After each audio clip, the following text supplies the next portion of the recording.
Something that I absolutely loved was I saw a documentary about you where your friends described you as magical. And I love that you've collaborated with some really like spiritual people like Wardruna. And yeah, and your lyrics are always very much in reference to sort of self-empowerment. Do you think you are a magical being? Yes, definitely. I feel like I am a magical being, but I don't think it's a special thing to be a magical being because I've met quite many of them myself.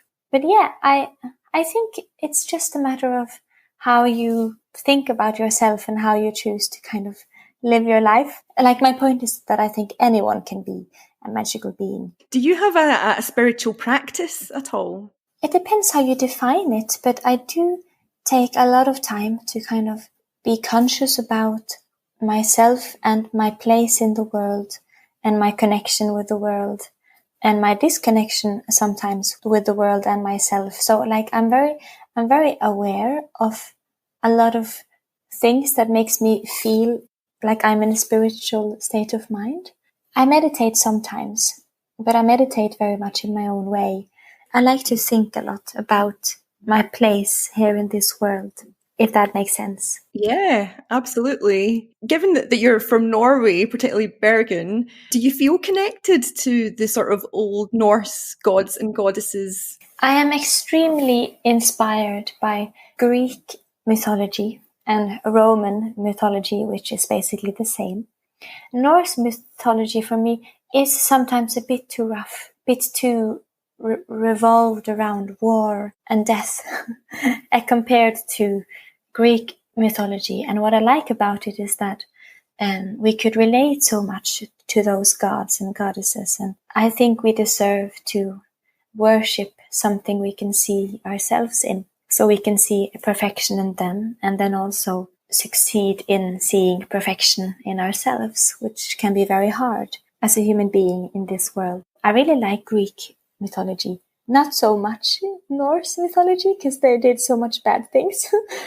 But I like the female empowerment from the Viking era. The women were very strong and they had a lot of ruling power, which is cool because it's like 1,000 years ago. Yeah. What was it like collaborating with Wardruna, who were a large part of that soundtrack? Oh, it was amazing. Music is the biggest way I practice spirituality, or like I get close to my spirituality. My biggest source of inspiration and spirituality comes from Mother Earth. And what I love about Wardruna is that I feel like their music is so connected to the world and to nature. So it felt very at home. We have our own culture. The Norwegian folk music included so much in the music, but also the spiritual connection between music and the world, if that makes sense. So I really loved it. It was a dream. And I would love to do more work with them because their music connects so much and so obviously to nature, which I love. Yeah, it's fantastic. I feel like your music, particularly your recent track, Cure for Me, and tracks like Queendom, you're completely embodying what this podcast is about, which is a kind of divine feminine or goddess or queen energy, whatever you want to call it. So what does the queen mindset mean for you? Well, for me, it's a very strong symbol of all the things women before us have died for and fought for, all the little steps we've been able to take, but still we've come so far in our modern world. And the world is today a better place for most women, but definitely not all of us. So obviously we have to keep fighting every day.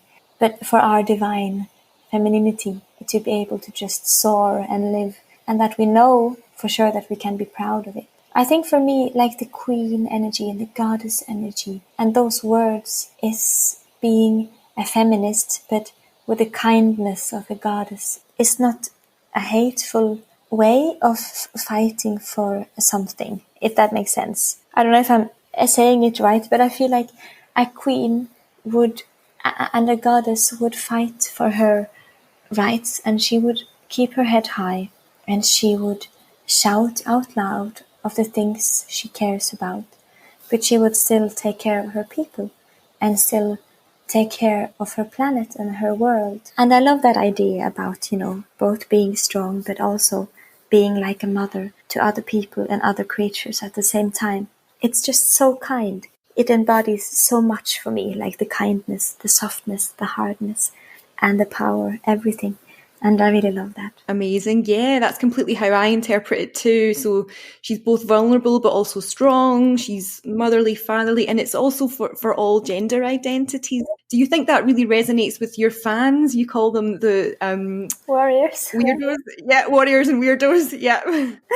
Yes, I think so. Because I'm very vocal about some of my political views, especially within emotional politics, as equality or as the right to be who you are and all of that stuff. And I know that most of them agree with me.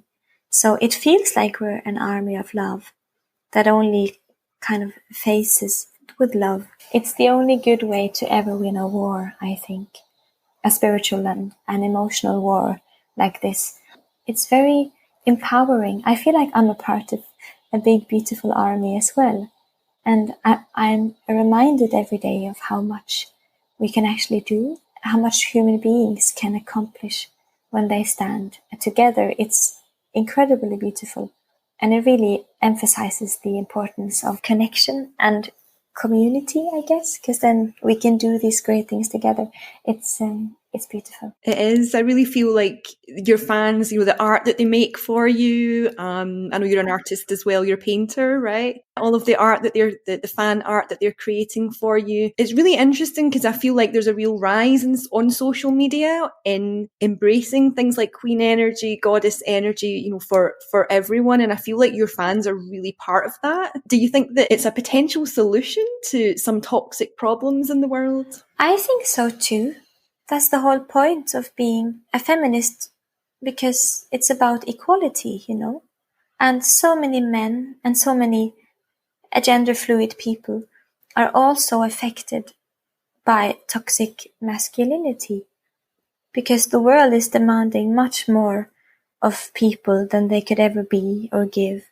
They are demanding of us, to be inhuman, to be cold, to hide our emotions, especially men who are extremely affected by it. And you can see it on the rates of what a gender is most affected by suicide. And it's clear that how much men are hurt by being told that they're not allowed to feel. So I feel like embracing this goddess energy, this softness, kindness, and this proof that you can be both really strong and vulnerable at the same time is a brilliant thing for all of us to learn more about. So yes, definitely, I feel like you can make the world a better place for all of us, and that's the whole point. Amazing. Yeah.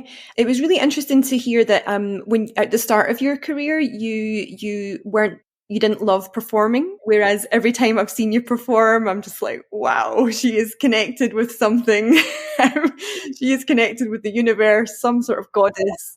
And it is like a sacred practice, particularly how you use your voice. Did you have a spiritual shift which helped you embrace that? Yes, when I wasn't controlled by fear anymore, when my fear of being on the stage kind of stopped. Because I've always been extremely emotional and vulnerable in my emotional side, I guess. I've been struggling to hide it from the world. It's always been a very obvious thing, which is sometimes, fine and sometimes exhausting. But I remember the first year of me playing live was very affected by fear and by overflow of emotions. And it was like my body couldn't handle it. And I was kind of shaking and stimming a lot with my hands because it was just so overwhelming going through these emotions and singing this music in front of people who were also full of emotions and looking back at you and taking it in and returning it. It was, it's very intense being on the stage like that.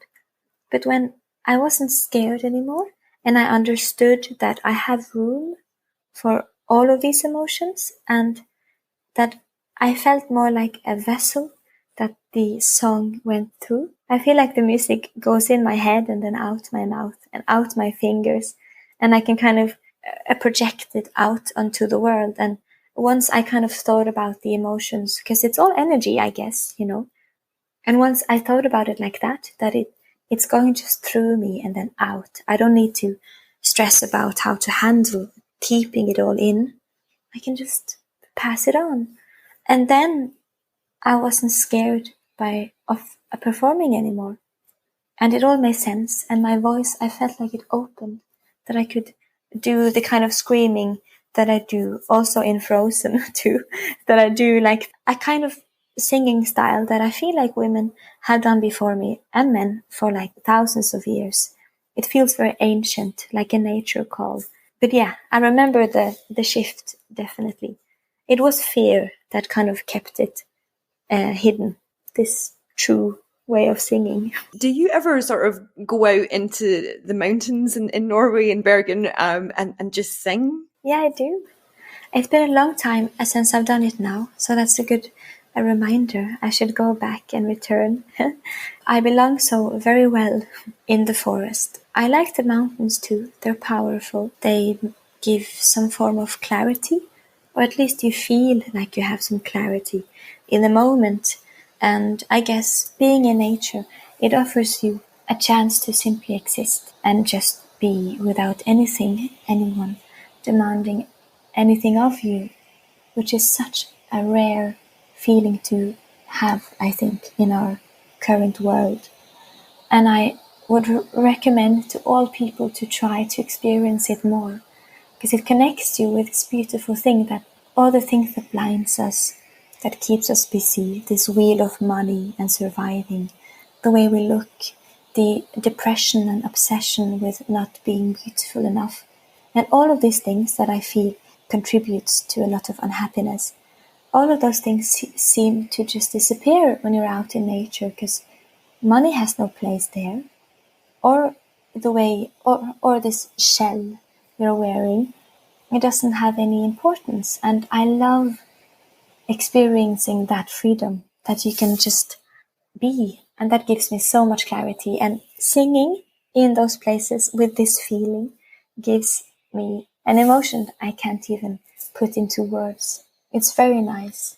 It feels a bit like being in love. I feel like I get butterflies in my belly even now just talking about it. It's very nice, and it sparks my imagination and inner child. That's incredible. Who else do you think embodies the sort of divine feminine energy for you musically?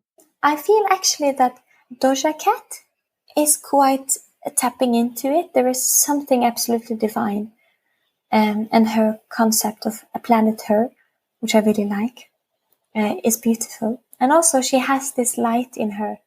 I don't know how to describe it, but I feel like her aura is very nice and light and joyful. And she's very playful. I feel that she's very in touch with her inner child. And I feel like that's much the same as being in touch with the divine and goddess energy, because it's kind of just two sides of the same thing.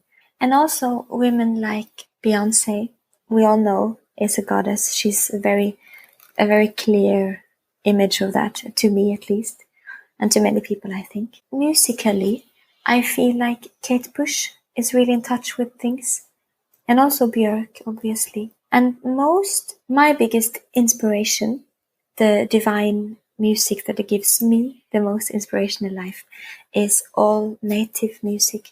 And I hear so much divine energy and spirituality in especially Native American music. It's the most beautiful music I've ever heard. And also like Inuit music, a lot of the different music coming from Africa. And it's so different from country to country. And some of them just hits my heart and spirit in a completely new way. And also like the Sami people, the indigenous people here in Norway, have a really special way of singing. They can do the nature call in a completely unique way. So I feel like all ancient, all native music does something special to me, which I feel harvests the most of this divine, feminine, goddess energy. Incredible, yeah.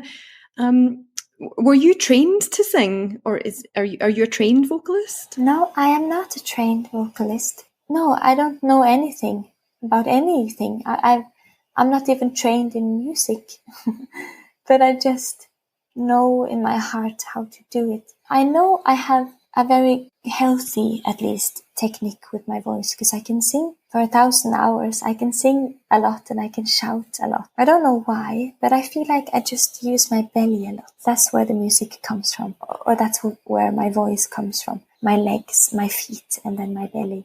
So it helps to be like barefoot quite a lot. And I think I can sing forever. Yeah, I mean, it just sounds so connected.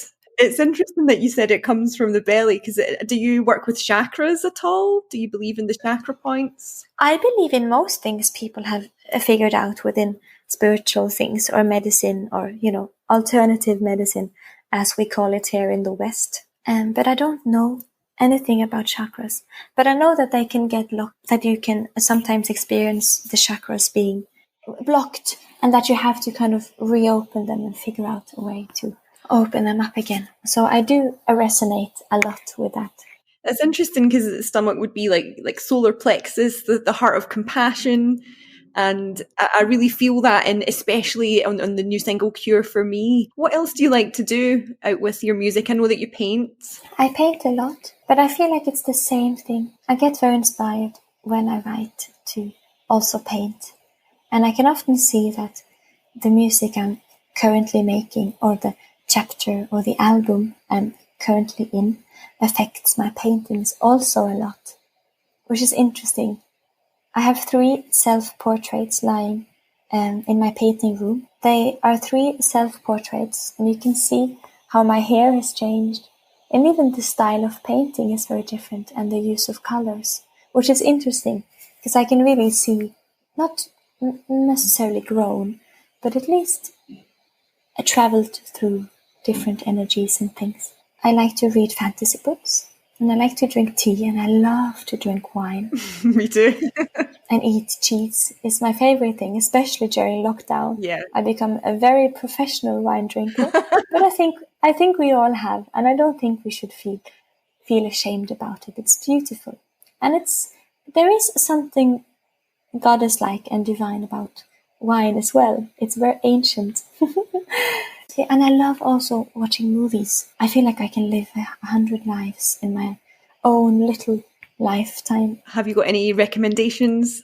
I think it's Sandra Bullock and Nicole Kidman. Oh my God, Practical Magic. Practical Magic, it's my favorite. It's my favorite movie in my life as well. And if you haven't watched it, anyone who might be listening, please go and watch it. It's beautiful, and it's just about the thing we're talking about here. And also death-defying acts. It's also about kind of magic. Amazing. I feel like Practical Magic has never aged. The whole premise is still the same. If anything, it's more relevant now. It is more, I agree. They listen to their intuition, which I guess is much like your role in Frozen 2. It was the role of intuition, right? Would you agree with that? Yes, it was very much the role of intuition. I think I was supposed to be the nature calm, coming from Elsa's mother, but also like Mother Earth, trying to connect her to whatever spiritual path she really had. She was not supposed to be just a normal queen. She was supposed to be like a spiritual guidance of some kind, a bridge between the spirits and the world, which is incredibly beautiful. I felt so honored. It's so nice of Disney to give me such a beautiful part that I resonate so much with. Amazing. I mean, on the subject of gratitude, is that something that you practice? Because certainly during lockdown, it's become like a daily practice for me. Every morning, 3 things that I'm grateful for. Is that something that you do? Most of the time in my life, I'm extremely connected to myself. I know exactly why I'm here, what I'm doing.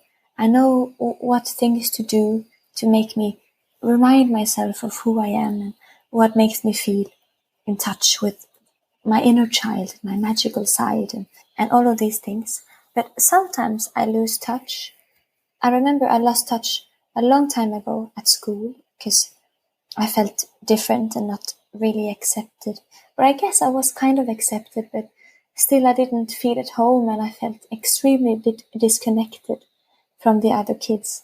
And I remember having a lot of issues with that. Then I started doing the list. Back then, it was a big tool for me to remind myself of what I had in me and in my life, except for the other kids at school, a status of being accepted and being a part of something, which then I didn't have. It helped me a lot, this practice of gratitude and writing down every night the things you have that you are thankful for. And sometimes it was a cup of tea. It can be so small things, but it really helped me, and I've done it ever since whenever I'm losing connection to life enjoyment. Apathy is not a bad thing, but sometimes it scares me. So even just apathy or depression, then I do these things. So yeah, it's my favorite thing to do and my favorite tool for my mind to heal. Amazing. Do you have a journal, like a gratitude journal? Yes, I have a gratitude journal. And sometimes if I'm feeling extra witchy, I burn the pages during like a full moon or something. Makes me feel very in touch with something beautiful. Yeah. So for the last section, I was just going to give you some names of people and just see if you think they are queen or goddess energy. So the first one is Grace Jones. Grace Jones is one of my favorite women that have ever existed. She's just amazing. And for me, she embodies so much of the strength a woman can have and the battle a woman can face, but also the victory and the empowerment. And she's art. She's like a walking piece of art. I've been very in tune with her lately. And my next album is somewhat inspired by her. So I have this speech at the end of the album that kind of thanks her for just existing. Okay, so yeah, Grace Jones is the queen. So next up, we've got Leonard Cohen. Oh, he has a lot of divine feminine energy as well. He's a god/goddess. His words have touched me 100 times a day since I first was blessed with his voice at the age of 6. I'm very inspired by him too. And when I grew up, we didn't have a radio, or like a TV, so I didn't discover any music, but we had records of Cohen in our house. He for me was what music was for a long time in my life. Him and Bob Dylan. I love Cohen. Amazing. Yeah, he is. I think he's super connected in the way that he is able to deliver such a message through sometimes quite a sort of monotone is definitely is quite goddess. Yeah.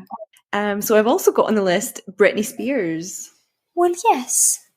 And also, who am I to claim that anyone is not connected? Also, but I feel like, yes, she is. And she's had battles in her life. She knows all the trials and victories about whatever you have to, like if you have to go through things before you can become a true goddess, to know both the good and the bad, and pain and victory and happiness. She's definitely it, because she's been through so much. And she's a symbol for me personally, both how strong you sometimes have to be and how much ignorance and obstacles you can face in your life. But still, she kind of keeps fighting and she keeps standing up, instead of just laying down in despair. I was thinking about the other day that I think the worst feeling you can ever feel is being completely helpless. When you feel like the power is not in your hands and the tools are not in your hands and you have no way of changing or helping yourself. I think that must be such a devastating, horrible feeling that so many people are currently feeling in the world as well. And she definitely knows this feeling. It must be heartbreaking. I definitely think she's in touch. She's a goddess to me, at least. I feel like she's an example of the suppression of goddess energy, but she's fighting. And I do. I feel like we're at a time when this energy is just rising and rising and rising, and your fans are absolutely part of that movement. Yeah, I cannot wait for the new album. I really hope it comes out this year.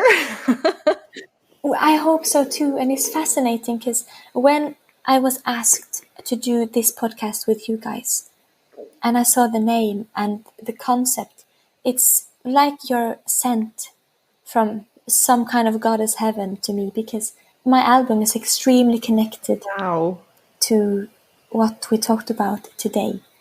And when you hear it, you know what I mean. You will all know what I mean when you all hear the album.